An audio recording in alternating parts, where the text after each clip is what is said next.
Les funérailles sont difficiles à vivre. Une grande tristesse touche les familles et les proches. Un être cher disparaît de nos vies, son corps va être déposé en terre ou incinéré. Pourtant, très nombreux sont ceux qui continuent à parler de temps en temps aux disparus, même longtemps après.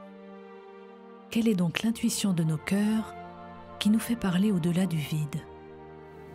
Pour les chrétiens, Jésus est mort sur la croix et ressuscité le jour de Pâques, comme si la porte du tombeau et de la mort était restée entr'ouverte. Et l'eau du baptême sur le front du baptisé, ou dans laquelle il est plongé, s'accompagne de cette parole de saint Paul. Tu es plongé dans la mort de Jésus pour renaître avec lui à la vie du ciel. Au commencement de l'Église, les chrétiens désignaient la mort comme la naissance au ciel. Pour eux, de même que notre vie commence par 9 mois de gestation, qui s'achève par la naissance du bébé et le début de la vie courante, de même cette vie est la gestation qui précède une seconde naissance et nous fait entrer dans la vie de Dieu.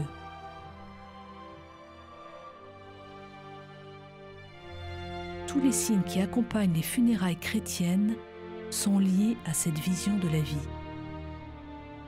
Le défunt entre dans la lumière et la joie du ciel, où il est attendu par l'amour de Dieu et de ceux qu'il a aimés.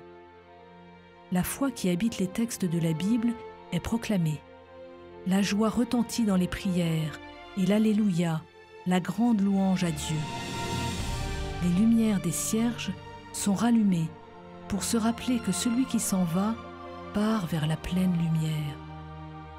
L'eau redit le don de la vie du baptême, une vie plus forte que la mort. L'encens honore celui ou celle qui est reconnu comme un cadeau sacré pour le monde, un enfant bien-aimé de Dieu. L'ombre de la croix sur la tombe est comme un signe d'espérance, l'annonce d'une aurore et de retrouvailles.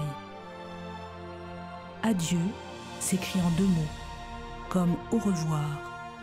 Célébrer l'adieu, c'est annoncer un rendez-vous.